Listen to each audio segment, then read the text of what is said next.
작년 10월부터 고기 없는 월요일 채식 선택급식 이런 걸 했는데 울산이 처음 한 건 아닌데 이제 울산이 좀 전면적으로 시행한 게 아마 처음일 겁니다.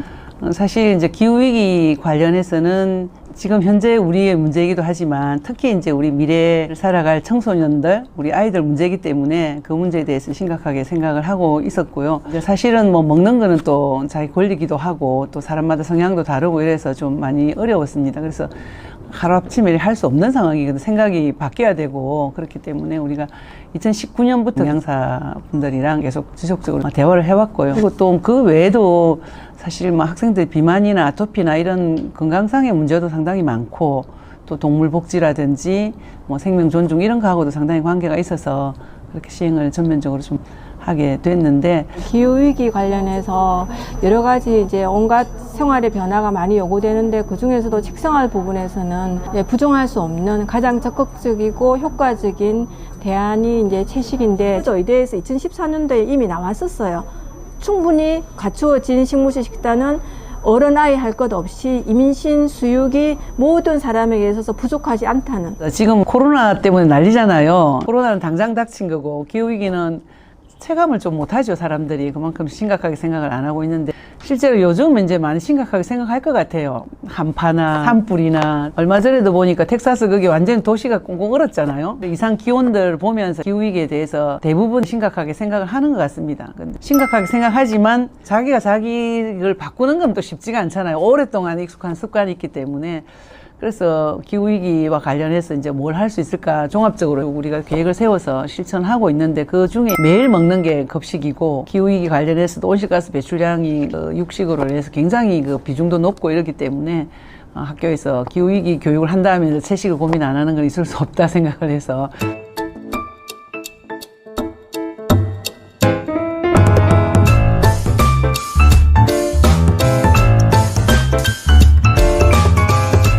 고등학교 1학년 학생 한 명이 이제 학교에서 선택급식을 하다 보니까 자기 그동안 계속 도시락을 사와가지고 혼자서 밥을 먹었나 봐요.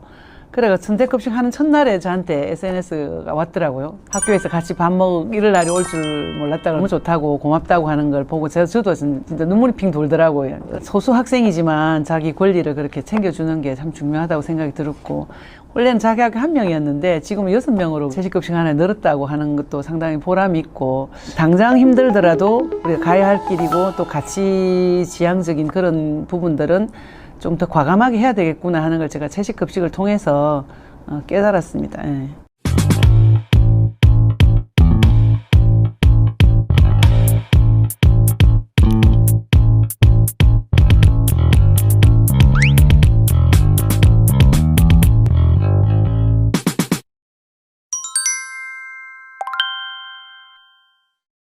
울산의 전체를 보면 굉장히 넓어요. 서울시 면적의 1.6배라고 하더라고요.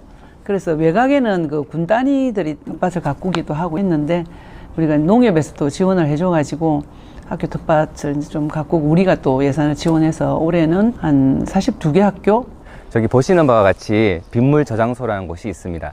옥상에서 빗물을 받아서 내려오는 관을 저기 물탱크에 연결을 하여서 빗물을 저장하고 있습니다. 그래서 상시에 저장된 빗물 그리고 수돗물을 이용해서 아침에 15분 정도 식물에게 물을 주고 있습니다. 그렇게 해서 학생들하고 같이 수확한 작물들은 학생들이 직접 포장도 하고 그리고 홍보 활동을 펼쳐서 학부모님들과 학생들한테 판매를 진행하였는데요. 최근에는 코로나로 인해서 저희가 판매를 하기가 힘들게 되었습니다. 그래서 학교에 에듀박스라는 기기를 설치하였습니다. 이 에듀박스는 무인 택배랑 비슷한 개념인데요. 저희가 물품을 보관하면 바코드나 특정 번호를 통해서 학생들이나 학부모들이 찾아와서 번호를 입력하고 찾아갈 수 있는 시스템입니다. 그렇게 해서 얻은 수익금은 월드비전에 기부를 하였습니다. 우리 학교는 아이들이 자연과 친구 되는 공부를 하는 그런 학교입니다. 그래서 우리 아이들이 이 정원에 들어와서 직접 꽃도 그리고 꽃 사진도 찍고 또 꽃이도 찍고 이렇게 꽃과 함께 하는 인성교육과 생태교육, 예술교육을 하는 특성화 학교입니다. 여기에 보시면은 아이들이 다 하단 안에 들어갈 수 있도록 오솔길을 만들어 놨습니다.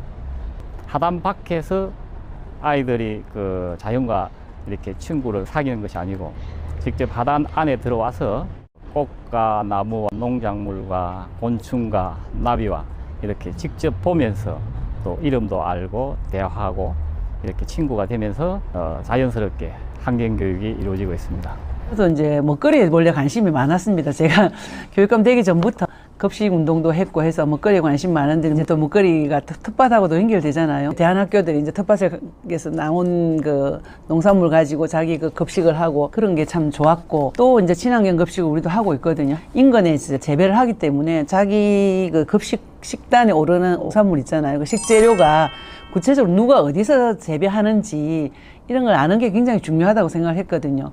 근데 학교 텃밭은 그렇게까지 될 수는 없지만 앞으로는 좀 더 확대를 하면 친환경 농가가 있습니다. 그 농가하고 학교하고 이렇게 자매 결연을 맺는다든지 해서 그 농가 일손도 돕고 거기서 생산한 게 이제 우리 급식 식단에 오른다는 걸 좀 교육하고 그런 과정들도 사실 좀 해보고 싶은 일 중에 하나입니다. 예.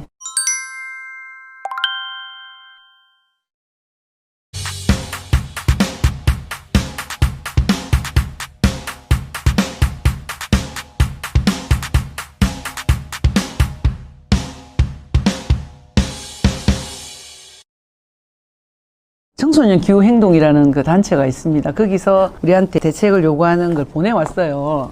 앞으로 석탄 발전에 투자하는 그 금융기관에는 금고를 선정하지 말라는 게 이제 와서 거기 동참할 거냐 하는 거죠. 그래서 동참한다고 얘기를 했고, 우리가 올해 생태교육 대전환을 내걸고 끝까지 실천을 하는데 이렇게 온 학생들이 다 모여서 실천을 해도 화석연료 사용하는 그 석탄 발전소 하나 지으면 그거 다 무산되는 거잖아요. 그래서 정말 이런 제도적인 게 참 중요하다는 생각이 들고, 그래서 이런 게 이제 강제하지 않으면 스스로 잘 안 줄이거든요. 지금까지 이제 너무 많이 지었기 때문에 어쩔 수 없다고 지금 계속 짓거든요. 지금이라도 중단하는 게 맞다고 저는 생각을 하고, 그렇게 온 국민들이 정말 이 에너지 제로 또 탈석탄 이런 데 대해서 고민을 하고 있는데 그런 엄청난 일들을 지금 한편에서 벌이고 있다는 게 말이 안 된다는 생각이 들었고, 공공기관의 금고 지정이 제일 중요하거든요. 그래서 거기에 탈석탄을 조건으로 내걸면 지금 하고 있더라도 앞으로 언제 이제 그만두겠다든지 이런 걸 할 수밖에 없지 않습니까? 안 그러면 선정이 안 되기 때문에. 그래서 이제 기후위기 대응의 아주 좋은 정책이라고 저는 생각해서 받아들였고, 그래서 이제 이번에 조례가 만들어졌어요. 우리가 그 반영하는 점수가 100점 만점에 4점입니다. 서울이나 뭐 부산이나 이런 데 1점, 최고 많은 데가 2점인데 이제 4점이 되니까 그게 굉장히 점수가 큰 겁니다. 그래서 아마 그 금융기관들을 지금 많이 긴장을 하고 있죠. 에너지사 연산이라 해서 실천 활동할 걸 좀 재미있게 표현했거든요. 친환경 더하고 일회용품 빼고 업사이클링 곱하고 분리수거 나누기 이렇게 해서 4연산으로 이제 표시해서 실천할 수 있도록 저희들 내리고 있습니다.